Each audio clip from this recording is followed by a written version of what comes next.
Oui, bonjour Madame la Présidente, Mesdames et Messieurs les sénateurs.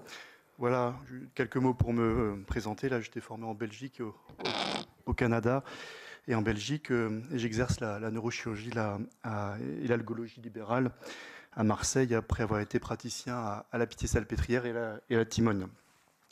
Voilà, pour nous, médecins de la douleur, c'est un grand soulagement que la Commission des affaires sociales là, se saisisse de ce sujet de la douleur chronique. Et je vous remercie.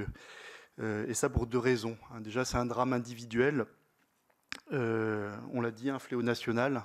Un patient sur 5, un adulte sur 5 qui est touché. Si c'est pas votre sœur, c'est votre frère. Si c'est pas votre frère, c'est votre grand-mère. Et puis une prise en charge qu'il faut bien dire aujourd'hui est insuffisante. Alors, Sartre disait la douleur, c'est le vide. Et elle se rappelle à nous à chaque instant. La douleur, elle est usante. C'est une torture qui nous isole. Et cet isolement contribue à la chronicisation. Le conjoint finit par se lasser, voire par se casser. L'employeur aussi. Et donc, c'est la lente spirale biopsychosociale là, qu'on a évoquée. Donc, au plan économique, on l'a dit, en chiffres, c'est 80 millions de journées de travail qui s'en trouvent affectées, soit un préjudice au bas mot de 1,2 milliard par an.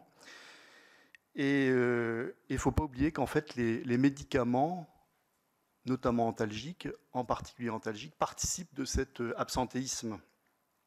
Parce que lorsque vous ne pouvez plus conduire votre véhicule, vous ne pouvez plus aller au travail.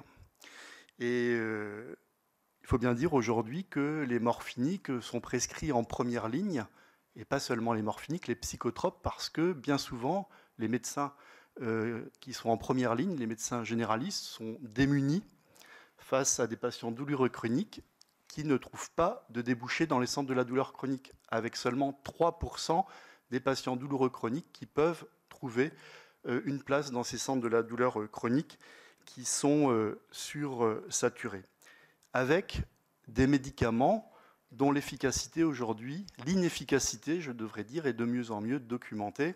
Alors j'avais quelques petits diapos là pour vous montrer les principales classes de médicaments qu'on utilise dans la douleur neuropathique.